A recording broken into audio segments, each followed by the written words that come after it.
Hi hello வணக்கம் and welcome to 70mm channel. So இன்றைக்கி இந்த வீடியோவில் நம்ம பார்க்க போகிற இன்ட்ரெஸ்டிங்கான ஒரு காசிப் என்னென்னு பார்த்தீங்கன்னா, பிரபல நடிகரோட படு நெருக்கமாக இருக்கக்கூடிய ஜெயம் ரவியோட மனைவியோட ஃபோட்டோ நேரங்கட்ட நேரத்தில் தீயா பரவிட்டு இருக்கு இந்த ஃபோட்டோ. ஸோ இதை பற்றி அந்த வீடியோவில் பார்க்க போகிறோம். ஸோ நடிகர் ஜெயம் ரவி தன்னுடைய மனைவி ஆர்த்தியுடனான திருமண உறவை முடிச்சுக்கிறேன் அப்படின்னு சொல்லி அதிகாரப்பூர்வமாக ஒரு அறிக்கையை வந்து விட்டுருந்தாரு. ஸோ கடந்த சில மாதங்களாகவே இது குறித்து தான் இவங்கள பற்றின ஹாட் டாபிக் தான் சோஷியல் மீடியா ஃபுல்லாக எங்கே பார்த்தாலுமே இருக்குது. ஸோ இது வதந்தியாக இருக்கணும் அப்படின்னு சொல்லி பல பேர் வந்து விருப்பம் தெரிவிச்சிருந்தாலும் ரசிகர்கள் விருப்பத்துக்கு மாறாதான் வந்து அங்கே நடந்திருக்கு. ரெண்டு பேருமே அனௌன்ஸ் பண்ணிட்டாங்க. ஸோ பல கட்ட ரீதியான அந்த ஆலோசனைக்கு அப்புறம் ரெண்டு பேருமே இந்த ஒரு முடிவுக்கு எடுத்திருக்கேன் அப்படின்னு சொல்லியிருக்கிறாங்க.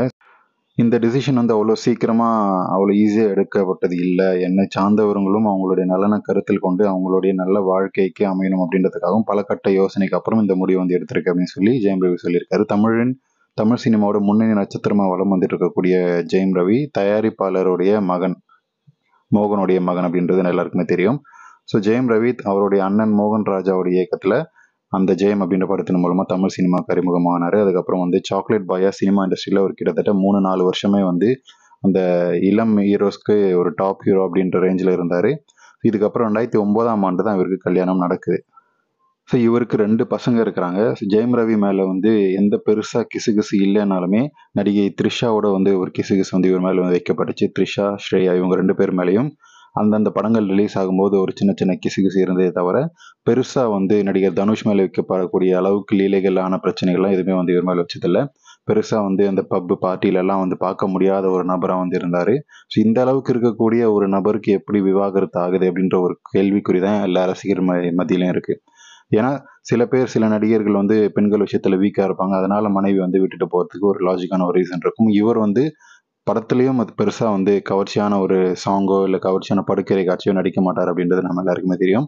ஸோ அப்படி இருந்தும் அந்த ரியல் லைஃப்லேயும் பெருசாக எந்த நடிகை கூட வந்து கிசுகிசுல சிக்காமல் இந்த பப்பு பார்ட்டிஸில் சிக்காமல் அப்படின்னு இருக்கக்கூடிய ஒரு நடிகர் தான் வந்து அந்த மனைவி எப்படி விவாகரத்து பண்ணுறாங்க அப்படின்ற ஒரு கொஷினும் இருக்குது. ஸோ இதை பற்றி தான் வந்து சோஷியல் மீடியாவில் ஏகப்பட்ட ஹாட் டிபேட்லாம் போயிட்டுருக்கு. ஸோ ஆர்த்தி வந்து இந்த நடிகர் கூட அந்த நடிகர் கூட இருந்தார், அதனால் நெருக்கமாக இருந்ததை வந்து ஜெயம் ரவி பார்த்துட்டாரு. ஸோ இதனாலேயே வந்து இவங்களுக்குள்ள அந்த விவாகரத்து வந்து ரொம்ப நாளாக வந்து பேசப்பட்டுட்டு இருக்கு. இப்போ கன்ஃபார்ம் ஆயிருக்கு அப்படின்ற ஒரு நியூஸ் தான் இருக்குது. ஸோ இப்படி மாதிரி பேசிகிட்டு இருந்த நிலையில தான் அந்த நடிகர் ஜெயம் ரவியோட மனைவியான ஆர்த்தி இந்த தனுஷோட வந்து ரொம்ப நெருக்கமான ஒரு பப்பு பார்ட்டிஸ். ஸோ ஆர்த்தி வந்து பார்ட்டிஸ் அதிகமாக விரும்பக்கூடிய ஒரு நபராக இருக்கார். ஸோ இதனால் தனுஷோட நெருக்கமாக இருக்கக்கூடிய அந்த ஃபோட்டோஸ் அவங்க 2 பேருமே பப்புக்கு போகிற மாதிரியான வழக்கமாக இருந்திருக்கு. ஸோ இதனால் இவங்க 2 பேருமே எடுத்திருக்கக்கூடிய அந்த ஃபோட்டோஸ் இணையத்தில் பற்றியாக பரவிட்டு இருக்கு. ஸோ இதனாலேயே இவங்களுடைய விவாகரத்து இந்த செவுரை தான் காவு வாங்கியிருக்கு. இந்த செவுறு இன்னும் எத்தனை பேருடைய ஃபேமிலியை காவு வாங்க போகுது அப்படின்னு சொல்லி பேசிகிட்டு இருக்கிறாங்க. ஸோ இந்த ஃபோட்டோவை பற்றி நீங்கள் என்ன நினைக்கிறீங்க அப்படின்றத கமெண்ட் செக்ஷனில் மறக்காமல் சொல்லுங்கள். வீடியோ பிடிச்சிருந்தா லைக் பண்ணுங்கள், ஷேர் பண்ணுங்கள், சப்ஸ்கிரைப் பண்ணுங்கள்.